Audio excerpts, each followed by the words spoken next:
Всем привет!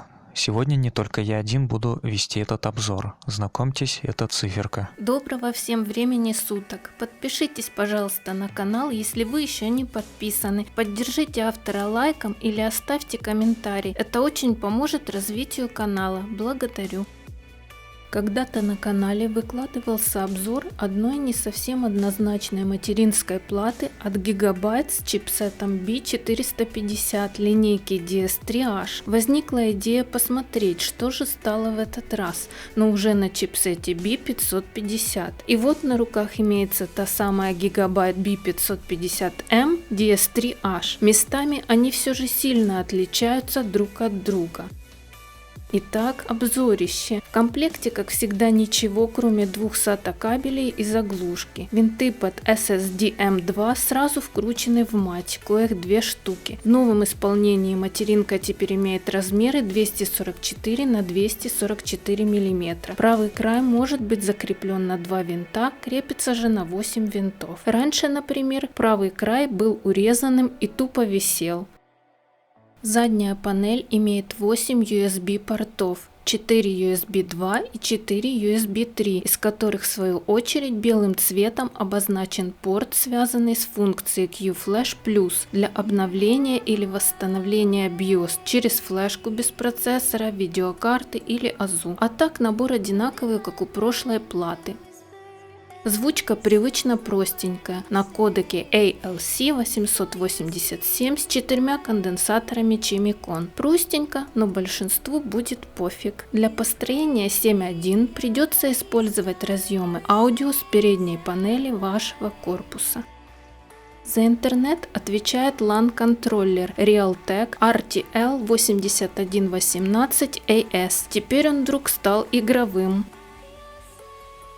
Нижний край платы несет в себе следующий набор портов подключения. Аудио на переднюю панель корпуса, 2 LED-коннектора и еще 2 таких сверху по правому краю платы. Еще один LED-коннектор для кулера или помпы. Далее TPM, COM, один USB 2 в этот раз, один USB 3 не в самом удобном месте, колодка фронтальных интерфейсов, включения, перезагрузки, диодов питания и спикера. Чуть выше перемычка сброса BIOS, далее 4 пин для вентилятора и еще один 4 пин расположен напротив аудио, то есть портов для вентиляторов теперь 2 плюс 1. Кнопка с функцией QFlash Plus, о которой говорилось выше, имеет свою индикацию.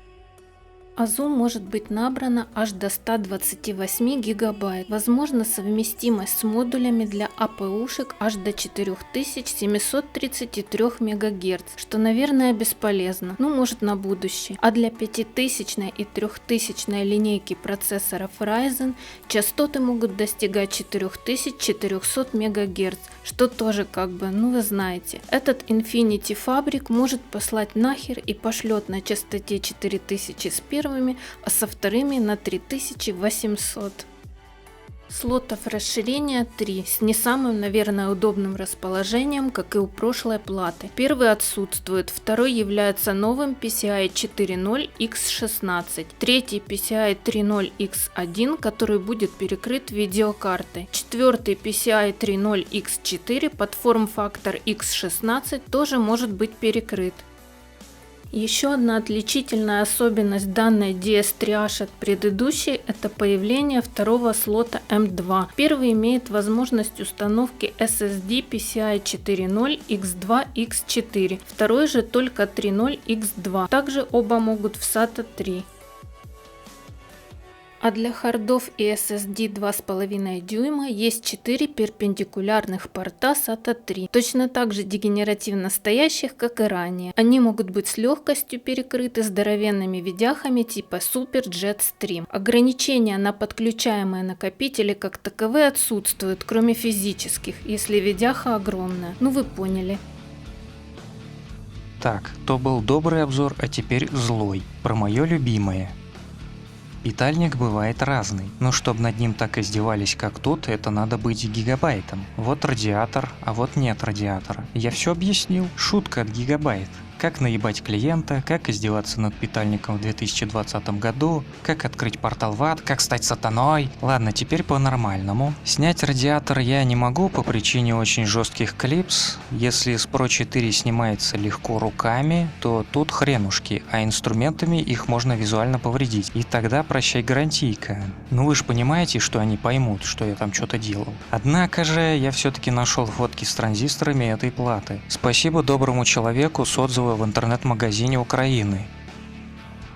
Итак, что мы тут видим в целом? Питальник процессора замудирован на 5 фазах. Транзисторы от компании ON Semiconductor 4C10N 5 штук, 4C06N также 5 штук. И еще 5 штук на обратной стороне платы, которые никак не охлаждаются. Ко всему добавляется 5 дросселей. Радиатор. Такую хуйню могли придумать только в гигабайте. Гляньте, как он устроен. Пропилов просто нет. Ну, почти. И он похож на трубочку. Если плата сдохнет, а мне не вернут деньги, я буду через этот радиатор пивасик посасывать. Прекрасно придумано. Я просто, блять, похлопаю. У предыдущей B450M DS3H тоже не ахти какой радиатор был, но там транзисторы все были под ним. И тогда шестиядерник Ryzen 2600 в разгоне до 4.1 мог спокойно там жить и нагревая VRM до 86 градусов. С обдувом, разумеется.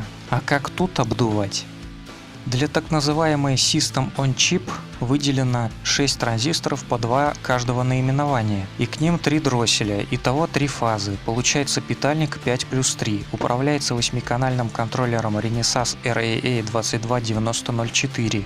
С 8-ядерным Ryzen 7 Pro 3700, ядра которого зафиксированы на 4250 МГц, при вольтаже 1,350 такой питальник нагрелся за 1 час до 68 градусов. Окей, тут спора нет, он справляется. Но это не заслуга такого питальника, а скорее заслуга энергоэффективности Zen 2, в отличие от Zen 1 и Zen Plus. Но если воткнуть 16-ядерник, то температуры вырастут чуть ли не в 2 раза. Не мудрено, только вряд ли к такому камню будут брать такой огрызок. Кстати, у S2H на том же чипсете отличный радиатор, но часть транзисторов также вынесена на заднюю сторону. У вас там, блять, что, места мало под радиаторами? А еще если сравнить став Pro Gaming на B450 с 8-ядерным Ryzen 2700, который в разгоне жрет больше, греет питальник до 68 градусов. А плата стоит примерно так же. Дайте подумать. Разгон АЗУ плата держит, но все будет зависеть от встроенного контроллера вашего процессора. У меня действительно стабильная частота памяти получилась 3666 МГц с чипами Hynix SEDAI. Какие чипы, такие тайминги. BIOS платы, как всегда, невменяем, неудобен, но не вырвиглазен и чуть лучше, чем ранее. Например, есть вкладка избранного, куда можно напихать именно нужные параметры. Например, вкладки с теми же таймингами или с регулировкой Infinity Fabric, которую зашвырнули куда попало. Жирный плюсик. Насчет стабильности самого BIOS сказать сложно. Он каждый раз при ошибках в разгоне или подборе таймингов просто уходит в ступор. Приходится вынимать батарейку или замыкать перемычку. Был разок случай, когда ничего не помогало, кроме заливания BIOS по новой. И вот тут еще один жирный плюс функции Q-Flash Plus. Берем флешку, закидываем нужный BIOS, переименовываем как показано, ставим в белый USB порт на плате, подаем питание, нажимаем кнопку Q-Flash Plus на плате и ждем несколько минут, когда все протупит. И вуаля! Никуда ходить не надо. Однако осадочек остался. А еще BIOS один раз просто завис во время настройки. Ладно, лучше не стало. Зато хотя бы исчезла болезнь в виде бесконечной загрузки до рабочего стола, которая изредка проявлялась на прошлой плате.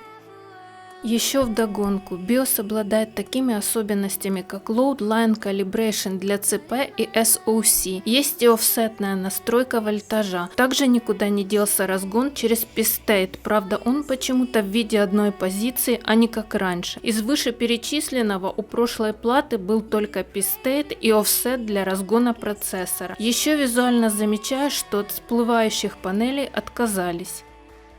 Насчет удобства различных портов можно сказать следующее. Порты SATA 3 по-мудацки оставили как и ранее, но длина устанавливаемых видеокарт, так чтобы все 4 порта были свободны, увеличилась с 20 см до 22,5 немного. Порт USB 3 на переднюю панель, расположенный снизу, тоже как бы раздражает, если видеокарта вдруг слишком жирная. В ATX корпусах из-за пустоты внизу можно использовать угловой адаптер, и кабель пойдет как бы вниз. Ну и порт PCI X16 все-таки лучше бы распаивать на первом месте. Еще заметно, что батарейку максимально вынесли за пределы всяких там видеокарт и процессорных радиаторов. Свободно можно вынимать для сброса настроек, это удобно. И как обычно у гиговских плат есть датчики VRM обоих зон и датчик вольтажа АЗУ, это хорошо. Вольтаж традиционно заваливается.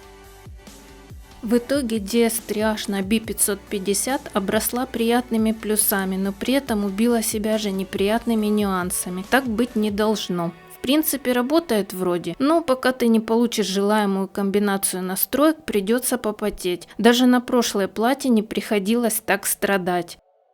На этом все. Спасибо, что досмотрели видео до конца. Замечания, вопросы и пожелания оставьте, пожалуйста, в комментариях. Всего доброго и до новых встреч в этих ваших интернетах.